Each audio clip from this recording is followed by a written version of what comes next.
Subscribe कीजिए royal teacher को education संबंधी न्यूज़ तुरंत पाने के लिए। लॉकडाउन में अब तक ड्यूटी कर रहे शिक्षकों को राहत पर पीओ को नहीं। शिक्षकों की भर्ती में अब 18 महीने का डीएलएड कोर्स होगा मान्य। 1.75 लाख शिक्षकों को अब मिल सकेगी छुट्टी। आरटी एक्ट के तहत प्राइवेट विद्यालय में प्रवेश के लिए अभिभावकों की आय 1 लाख से बढ़ाकर 2.5 लाख के हुए आदेश।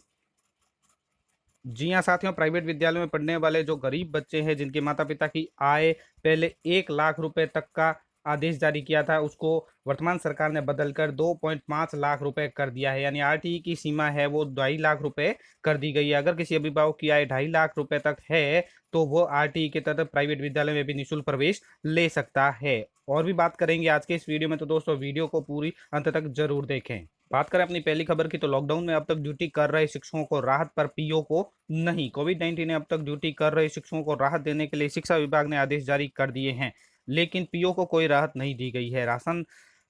राजपत्रित अधिकारी संघ की ओर से लॉकडाउन अवधि में पीओ के रूप में कार्य कर रहे कार्मिकों को राहत देने की मांग की गई है। इस संबंध में संघ की ओर से मुख्यमंत्री, शिक्षा मंत्री एवं निदेशक को ज्ञापन भेजा गया है। ज्ञापन में बताया गया है कि विगत 60 दिनों से लॉकडाउन अवधि में वे सभी प्रधानाध्यापक एवं प्रधानाचार्य पूरी जिम्मेदारी से कार्य कर रहे हैं जिनके ऊपर पीओ का पदभार था। इसके बावजूद ग्रीष्मकाल अवधि में भी सरकार की ओर से उन्हें मुख्यालय पर पाबंद करने के आदेश जारी किए गए हैं, जबकि प्रधानाचार्य पद पर कार्यरत अधिकांश कार्मिकों की आयु 50 वर्ष से अधिक है और आयु के कारण वे विभिन्न बीमारियों से ग्रसित भी रहते हैं। ऐसी स्थिति में उन्हें मुख्यालय पर पाबंद करना है। ग्रीष्मावकाश में भी अपने गृह निवास पर जाने की स्वीकृति प्रदान नहीं करना उनको शारीरिक और मानसिक आघात पहुंचा रहा है। संघ के प्रांतीय महामंत्री मोहम्मद हारून, प्रांतीय संयुक्त महामंत्री कपिल भार्गव, प्रांतीय अध्यक्ष कर्णदान रत्नू ने सरकार से मांग की कि पीओ पद पर सेवाएं दे रहे कार्मिकों को अपने गृह निवास पर जाने की स्वीकृति प्रदान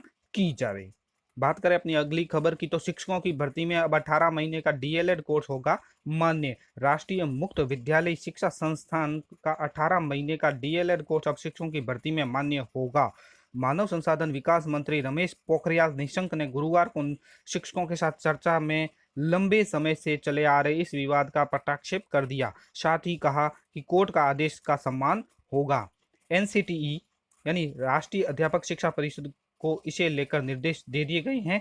वहीं मंत्रालय के इस फैसले ने इस कोर्स को करने वाले देश भर के करीब 15 लाख शिक्षकों को बड़ी राहत दी है। अब वे आगे इस कोर्स के आधार पर शिक्षकों की भर्ती में शामिल हो सकेंगे। 18 महीने के इस डीएलएड कोर्स को लेकर विवाद की शुरुआत उस समय हुई जब बिहार सरकार की ओर से निकाली गई शिक्षकों की भर्ती में एनआईओएस से इस कोर्स को करने वाले निजी स्कूलों के शिक्षकों ने भी आवेदन किया। इस पर राज्य सरकार ने शिक्षकों की योग्यता का निर्धारण करने वाली संस्था एनसीटीई से पूछा कि क्या एनआईओएस से 18 महीने का डीएलएड करने वाले भी शिक्षक भर्ती के लिए योग्य है, जिसके जवाब में मानव संसाधन विकास मंत्रालय से जुड़ी इस संस्था ने 18 महीने के इस डीएलएड कोर्स को इसके लिए अमान्य करार दे दिया।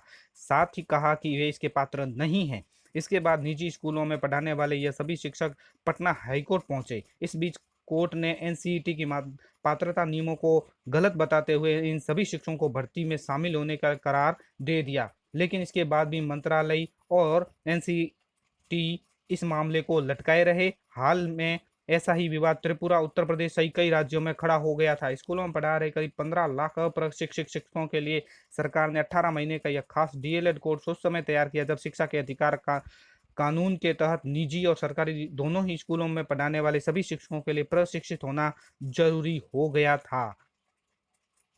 बात करें अपनी अगली खबर की, तो 1.75 लाख शिक्षकों को अब मिल सकेगी छुट्टी। कोरोना की जंग लड़ने वाले प्रदेश के करीब 1.75 लाख शिक्षक से अधिक शिक्षकों को राहत मिलेगी। ऐसे शिक्षकों को 16 मई से छुट्टी मिल सकेगी। अब तक कोरोना की जंग से दूर रहने वाले शिक्षकों को अब ड्यूटी करनी होगी। गोविंद सिंह डोटासरा ने बुधवार को इस संबंध में आदेश जारी हो चुके हैं। बिना अनुमति मुख्यालय छोड़कर जाने वाले शिक्षकों को भी विभाग ने अब भूल सुधार का मौका दिया है। ड्यूटी नहीं करने वाले शिक्षकों के खिलाफ अनुशासनात्मक कार्रवाई होगी। रोटेशन से ड्यूटी बदलने के लिए संबंधित कलेक्टर को पत्र भेजा है।